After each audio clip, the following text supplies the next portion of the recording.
What's good, everybody? It's your boy D Nice with I2G Radio and Viva Las Raiders podcast. Back at it with another Raiders news and notes.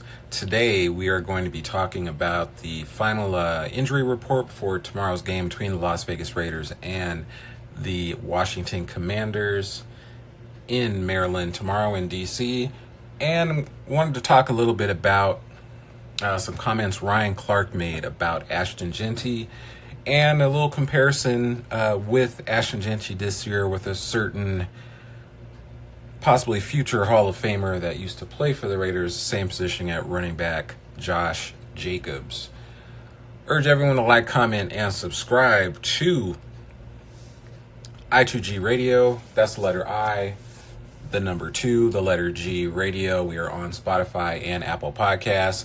Also, Viva Las Raiders podcast on YouTube. But let's get right into it. So, final Las Vegas Raiders injury report: Jackson Powers-Johnson concussion full, Justin Shorter full, had a knee issue. Brock Bowers as well, limited the last couple of days. These are from the practices on Friday and Thursday.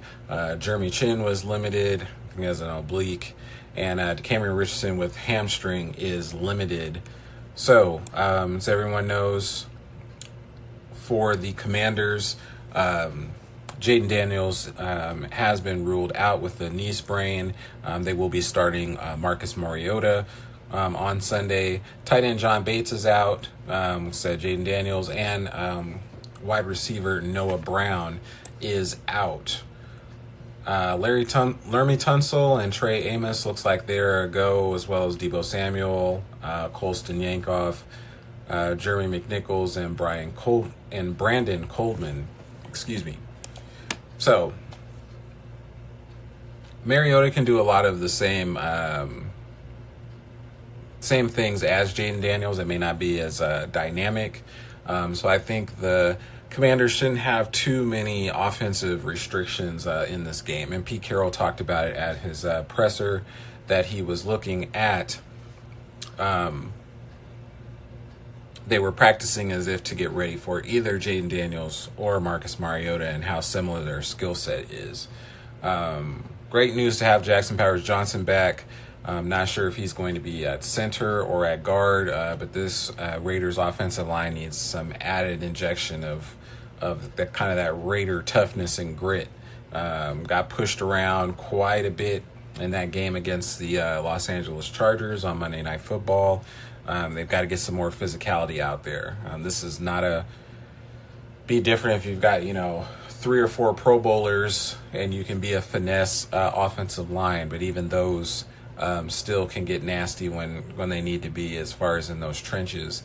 And the Raiders just don't have that physicality going on right now. So definitely would be a surprise and much needed boost for Jackson Powers-Johnson. I thought he was going to miss a little bit more time than he did, but I'm thankful that he will be back. Wherever is at guard or center, this offensive line needs to gel quickly and kind of get some get back here in these next couple games, as far as establishing their identity on the offensive line.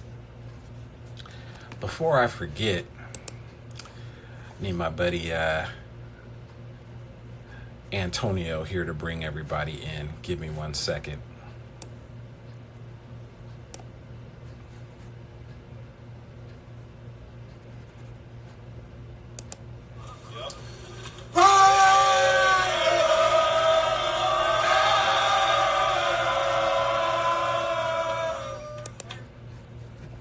I just love the chant. I know Antonio Pierce is currently on the Raiders shit list and enemy number 1, but just wanted to play that. I wanted to play a part here from Ryan Clark, where he was talking about Ashton Jeanty and so far the start that he has had so far this year. And then on the opposite end of it, talk a little bit more about how Ashton Jeanty's season has gone so far.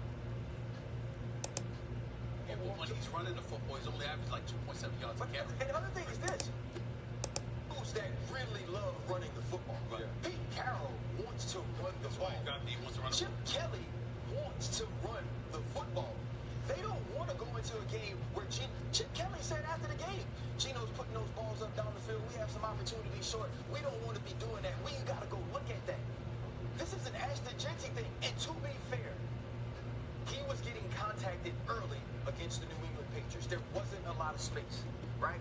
But he also wasn't creating. When you watch the best of the best, they do one of two things. They can run through you or they create separation. I'm telling y'all, when LaDainian Tomlinson put his foot in the ground, he would be so far away from you on the next step. The explosion, the lateral quickness, it was different. I don't see that from Ashton Jeanty. I didn't see that from him at Boise. And so to me, I think you get into camp and you realize this might not have been the pick. And they have to figure out a way to get him involved while not setting. All right, that was Ryan Clark. He was on ESPN First Take a couple of days ago, and that was his take on currencies for Ashton Jeanty. First and foremost, I always say this. There's so many analysts with so many different networks, and they're just trying to say anything that's salacious or is clickbait or is engagement farming, and I think this is one of those. 2 games into the season, and Ryan, you didn't say anything about Ashton Jeanty this entire time, even during the draft process, that you thought he lacked explosiveness. Now all of a sudden, 2 games into it, now it's a problem? Like Jay-Z said, your words sound a little uneven in those words that you said. Like something's off there. But I digress. 2 games into the season, Ashton Jeanty has 30 carries, 81 yards, and a touchdown. 2.9 yards a carry. But I was thinking back, and I'm like, what season? There's another running back for the Raiders. And for those that don't know, I am a huge, I call it running back university. Over the years, Raiders have had some legendary running backs. Marcus Allen, first and foremost, Bo Jackson, just those 2 right off the rip. And also very very solid running backs like Darren McFadden before the injuries. You also had Napoleon Kaufman, and in a long line of that, Josh Jacobs. I put him on that Mount Rushmore for Raider running backs. His 2022 year, this is the year after the Raiders went to the playoffs. He had one for the record books in a lot of ways. The season that he had, and it reminded me. I remember that year. That was Josh McDaniels' first year. They didn't pick up the 5th-year option on Josh Jacobs, and he started the year off kind of really slow, and it took him a while to really get going. I wanted to look back at his 2022 season because I see a lot of parallels. Chip Kelly and Josh McDaniels at times can have a bit of egos, and they really feel that their scheme kind of outweighs the players sometimes, so to speak. You see them sometimes have gotten fiery and, argued with a lot of their players about how they, want to do things, and got a lot of scrutiny from the media during that. And Ashton Jeanty has only had, I think he had maybe 10 or 11 carries the first game, and the same amount then in the Monday night game, maybe a little bit more because he's up to 30 carries. But point being, he hasn't had a game where he's had more than 15 carries. And similar to me, my player comp for Jeanty is a little bit of Alvin Kamara, but a lot of Josh Jacobs. Kind of built kind of that low center of gravity, great vision, great contact balance. Both will put you in the dirt with a stiff arm or run you over if need be. The running styles are very, very similar. I think Jeanty is a little bit faster than Josh. Josh might be a couple inches taller, or maybe an inch taller, not sure. But wanted to start, that first game against the Chargers. He had 10 carries, 57 yards. Then against the Cardinals, 19 carries, 69 yards. Against Tennessee, 13 carries, 66 yards. And then, this is the same team also that had, Devontae Adams, Derek Carr, Hunter Renfrow, Darren Waller. They had a lot of different weapons. But then look at from week 4 against Denver, 28 carries, 144 yards, 2 touchdowns. Against Kansas City, 21 carries, 154 yards, and a touchdown. Against Houston, 20 carries, 143 yards, 3 touchdowns. 7.2 yards carry, 7.3 yards carry, 5.1, 5.1.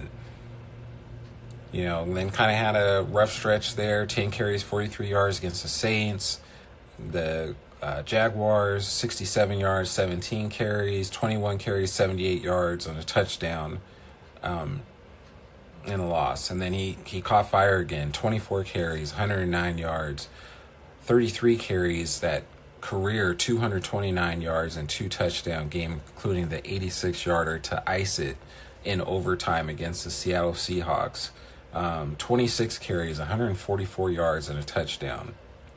29 carries, 99 yards and a touchdown against the Rams. It can go on and on, but he, this year he had, 1,653 yards and 12 touchdowns and won the rushing title. Saying, nice, what's the point? What's the correlation with Jeanty? Point being, you've got to get Jeanty in that 20, possibly even 25 carries number and range for him to really be effective on this Raiders offense. Geno's taking entirely too many deep shots, only 180 yards. And I understand at times, Jeanty had a couple, kind of an 8 to 10 yard run, then a 13-yard run, then they were pulling him out of the game. Now, his pass protection was not great in that game against the Chargers, but this is a guy, he's a pitch count running back, just like Josh Jacobs. He's going to be more effective the more carries that you can get Jeanty involved in, just like Josh when he was here with the Raiders, and also same with the Packers. And he rushed for almost 1,400 yards last year. Point being, they've got to get Jeanty more involved, get him more carries, and make the run game more integral offensively. It's very easy for, again, a lot of these pundits to say, Jeanty doesn't look good, anything like that. But the main thing is that offensive line. That offensive line has looked like Swiss cheese the first 2 games. That's why I said it's crucial for Jackson Powers-Johnson, regardless if he's at guard or center, for him to be out there, show that physicality, be able to open up some running lanes, and allow Ashton Jeanty to get loose. He's just missing breaking, having, 20, 30, 40-yard runs or a long touchdown run, or being put in situations where you can lean on your run game to really put away a game when you're ahead in the second half.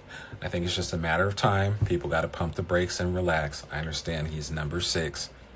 In the first round, he was drafted. And people say, teams don't go to Super Bowls that draft a player at 6 or things like that. It was a need because you let Josh Jacobs go.